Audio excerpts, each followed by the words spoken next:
Let's take a closer look at the brand new Sabine Wren Black Series 6-inch figure from the Ahsoka live action series. Villa Varykino, living the Star Wars life. Hello there, and thanks for visiting the Villa Varykino YouTube channel. Today I'm going to be taking a closer look at a very exciting new arrival, the Sabine Wren 6-inch Black Series figure from Hasbro from the live action Ahsoka series. Absolutely love the series. I love the character of Sabine, so I was very happy to be able to find this one. Now for us locally here in New Zealand, this one is hard to find. We checked a lot of stores and only found this one. So she does seem to be short packed. We could find plenty of the other figures in this assortment from the Ahsoka series, which we will be picking up very shortly, but this one was the one that we had heard was a little bit scarce, so this one was at the top of our hunting list. So we're very excited to add her to our collection. We'll take a closer look at the packaging. We've got an interesting sort of bluey green color stripe for the Ahsoka live action series, as you can see there, also with the Sabine Wren character title there. We have this fabulous side art where she is pictured with her helmet off, holding her two blasters up. Very cool there. Really like the art on the side of this packaging. Also very glad that we are returning back to the windowed packaging for Black Series, and I'm sure many collectors are happy that we have come back to the windows for the start of the Ahsoka range. On the back we have that same line art there. The blurb here describes the series rather than the character. Set after the fall of the Empire, Ahsoka follows former Jedi Knight Ahsoka Tano as she investigates an emerging threat to a vulnerable galaxy. I've seen this it seems sort of high level, so it's not too spoilery, and it doesn't go really into detail about the pictured character here at all. But that's fine. If you're buying these, you know what the character is. We can see this one is number 3 from the Ahsoka line. So yeah, very exciting. I think she looks really cool. So for a quick little comparison, I have one of the earlier Sabine Black Series figures way back in the black and red packaging era. This one was number 33.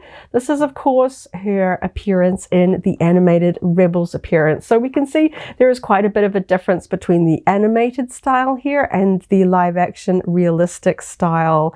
We can see that they both come with the same sort of number of accessories, except where this one she comes with her spray sort of graffiti gun, we now have a lightsaber.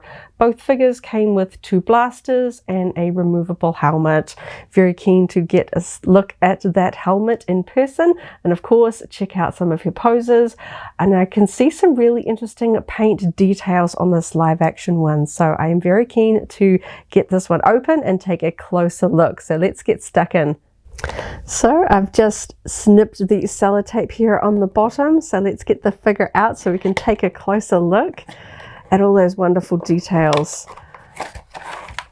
So we've got the plastic tray here with the figure inside. It's really interesting that there is no sort of adhesion between the plastic and the cardboard, which is sensible. There we go.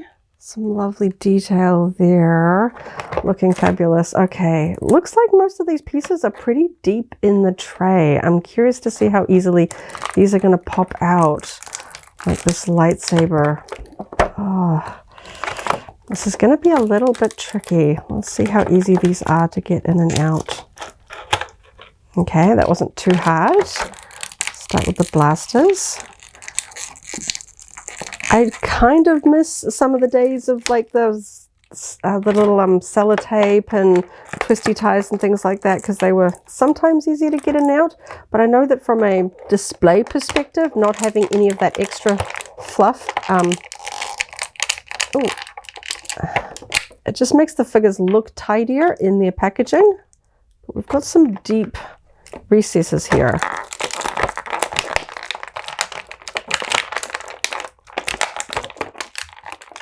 Okay, wow, I had to stop there and really wrestle with this thing. I try not to use scissors too close to my figures for fear of scratching them, but her head was completely just absolutely stuck in this plastic, and her arm as well. I haven't come across a figure that's actually given me that much of a fight to get out of a Black Series packaging.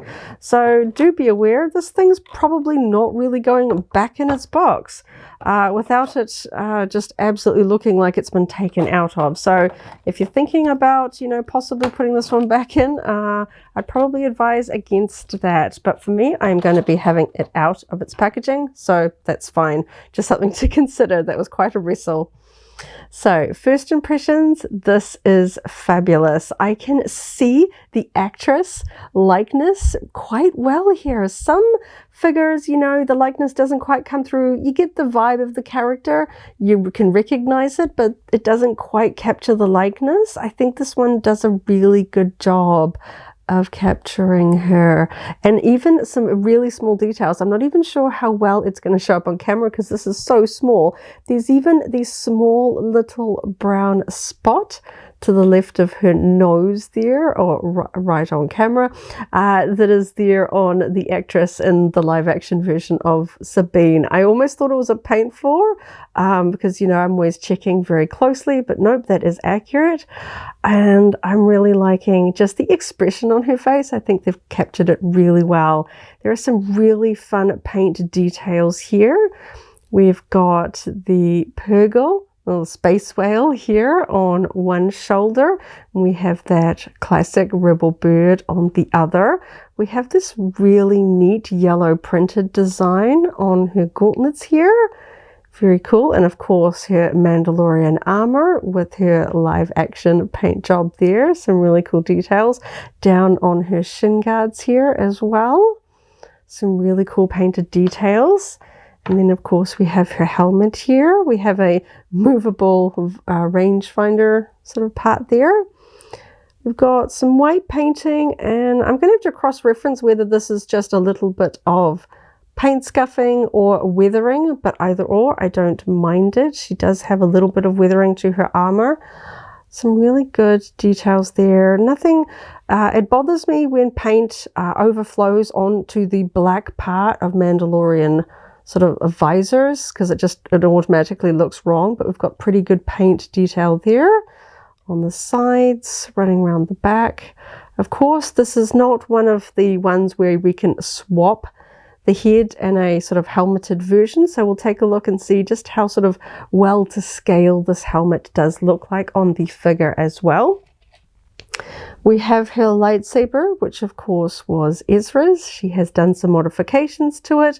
We have a little bit of a ring here at the base, so we'll try and attach that. Let's have a look and see how well the blade will come out.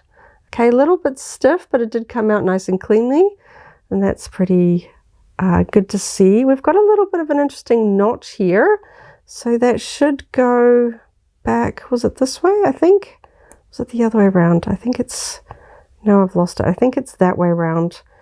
Pretty stiff to go. Oh, there's a good click. Okay, so the notch does match up with the slightly longer side of the emitter, which is useful, so that we get that nice sort of clean matching up there. Very nice. Some fairly simple black and silver paint jobs on the hilt there, but it does the job. And we've got two little blasters here. One that is silver and yellow. This one is silver and blue.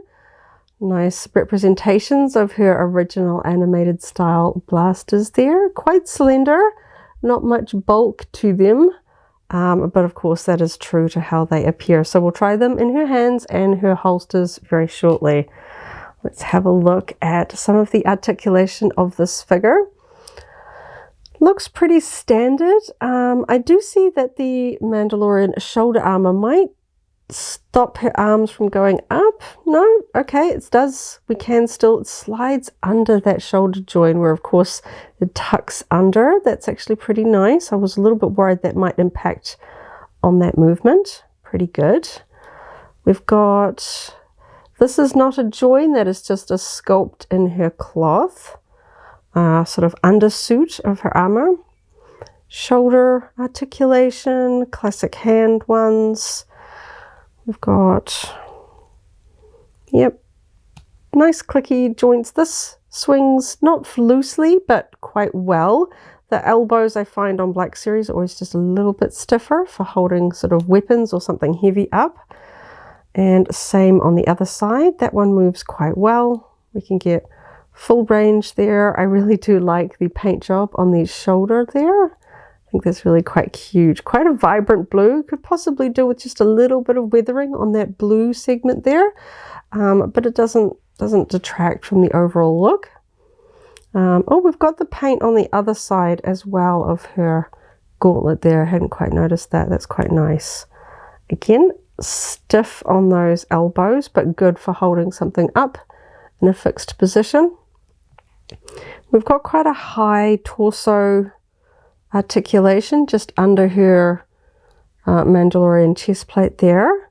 Because of where her belts sit, I don't think she has a traditional sort of waist articulation, because you can see her shirt goes up sort of high around the waist where I would imagine that sort of classic articulation would go, and I don't see, could be hiding under the belt, but I can't get any movement other than at that upper segment there, which makes sense because this belt is really going to impact on any movement if there was a join underneath it. So we've got her two belts here. It's really quite cool because I can't see a join, so I don't think these belts are removable, or certainly not intended to be removable. And we've got some fairly large holsters, but that is just the case for toys. They have to be a little bit oversized to fit the weapons inside. So they do flex fairly well out of the way if you want to get some high kicks going, because of course she uses a lightsaber now in the live action series, so we're going to want to do some interesting poses. The knee armor is attached to her upper thigh, so that stays out of the way when doing some bent knee poses. We can see there. And we've got pretty good ankle articulation. It's quite a range of movement there. Got a good click to the ankles. That one's a bit stiffer. Yeah, all the sort of articulation I would expect from a Black Series. And of course we've got some pretty good, quite free movement. We've got sort of the join at the base of the neck and then at the head itself. So we've got a lot of movement here. You can kind of see the neck moving as well as the head. If I hold the neck still, I can just move the head around as well. It appears that the hair is a separate sculpted piece that has been glued quite tightly down, which I like. Generally means that this is actually made out of a different color plastic, so we won't sort of scratch down to skin tone if we put the helmet on and off, which I generally like. I'm always a bit worried, and I generally find I often display helmeted characters with their helmets off because I do worry about just paint transfer or removing paint, taking things on and off. Plus, the paintwork on these new figures is just so good, I don't like to hide it, but we will test it. The helmet on mine is a little bit squished to the side. You can see it's not quite, but it is soft, so it should sort of create a good shape when we put this on. So that fits on pretty well. Doesn't exactly hide her face. We can see a lot of the underside, but that is going to be the case for toys. So if we stand her up, let's see how sort of proportioned she looks with her helmet. So of course without, let's see if I can get her to stand up a little bit here. I gotta find the right spots for her ankles because she's a little bit wobbly on her ankles there. She wants to tip over. Let's see. Anyway, I think the helmet's not too bad. It's a little bit oversized, but that is going to be the case for helmets that fit over the top of faces. I know particularly for clone troopers, for characters where I specifically really do want to display them with their helmets on, it is a little bit more of a bother. I do prefer Sabine with her helmet off in this case, just because of how often we see her without it off in the show. I'm far more likely to display her like this. But then we do have the option, if you want to buy two, if you can find two, you've got that option there. But I think she just looks so good with it off. That is how I personally am going to have her displayed. So let's test these blasters. And I can't remember which one goes in which hand. So I'm just going to pick a random color and see how well she's going to hold it. I'm going to put yellow in this hand. Let's see if I can get that finger. Oh, yes. Quite well. That wasn't too hard. The finger fits into that little notch in there quite well. And I think she looks really good. They look quite well to scale with her. We'll try the other one. See if I get the same sort of nice tidy fit. Her fingers get out of the way of the blaster pretty well. Yep, nice and fast. Cool. I like it when it's not too much of a wrestle to get weapons into a reasonably good pose. So there we've got her Mandalorian blaster pistols there.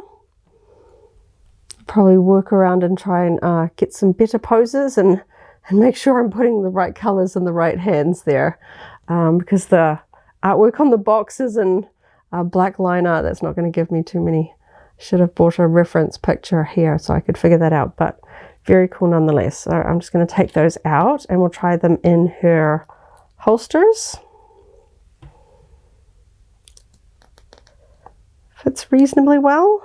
A little bit of a tight fit, but I guess that is preferable so you don't lose them. Might be a little bit tricky to get them back out. I had to press those fairly firmly, but I think they look nice. They look fairly well proportioned with the holsters there. Pretty good job. So let's have a look. Because she's got her hands set to primarily blaster sort of poses, I'm curious to see how well she will hold a lightsaber. So I'm just going to check that hook. I'm not going to bother taking the blade off for this. It just kind of hangs there. It doesn't really clip. So it holds on there pretty well. We can see from this hook it's fairly open. It's not really going to sort of stop it from falling off. But it holds on there pretty well.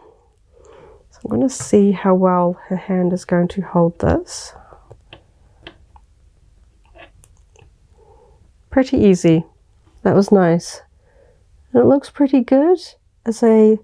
We've got just that little bit of top finger looking like a little bit of a trigger finger placement, but honestly that's not too bad for holding a lightsaber either, and it does go in there pretty nicely. It's fairly sturdy, and it doesn't feel like I was going to bend a finger or two getting it in there, and it's fairly sturdy. She's not going to drop that. So I like that. I don't like accessories that are just an absolute a wrestling match trying to get them into place. I'm always worried that I'm going to break something, but I think this looks really cool. I think she poses really nicely there. I'll just put that box out of the way so we can take some nice clear shots of this fabulous figure. Of course, I'm going to have to add lots more from the Ahsoka series to my shelf, but seeing as this one seems to be the hardest one for us to find, certainly here in New Zealand, she is very sought after. I'm very excited to have this one in my collection. I think she looks amazing. There is just one minor little thing. There's just a tiny sort of little bit of, it's almost too small to show up on camera, just a little bit of paint overspill from her sort of just her black shirt just up on her neck, but it's not really noticeable. Certainly when I put it back here, I can't see it. It's only when I'm looking up at those really tiny details.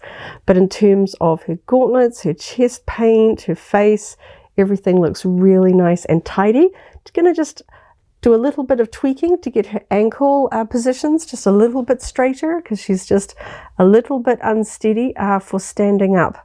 But that's just going to vary from a figure to figure. And I might just to spend a little bit of time getting a good pose out of her. But honestly, it didn't spend too long getting her into this pose, and I think she looks absolutely fabulous. Can't wait to build up a Black Series collection of characters from the Ahsoka live action series. Absolutely fantastic job. I can just, the expression they got on this character, I think is just so well done. I can see her performance from the show there. So very, very nice. And I like the accessories. They fit well. Little bit of a squishy helmet, but I've still got it here. Same as the, I especially found it in the Hasbro's 3 3/4 inch scale figures. I almost never put the helmets with those. They always just kind of sat on the shelf next to Sabine. I think she looks absolutely great. Let me know in the comments down below if you have added this one to your collection, if you are still on the hunt, or what you think about the sort of accuracy of this particular figure. I'm really happy with mine. I think it looks absolutely fantastic. Very happy to have her in my collection. Thank you so much for watching. Check out our other videos for more Star Wars unboxings. We've got more goodies coming up very quickly, so be sure to subscribe for alerts for new uploads. Catch you in the next video, and as always, may the Force be with you. If you enjoyed this video, go ahead and give it a like, check out our other videos, and subscribe for alerts about new uploads. Thanks for watching, and may the Force be with you.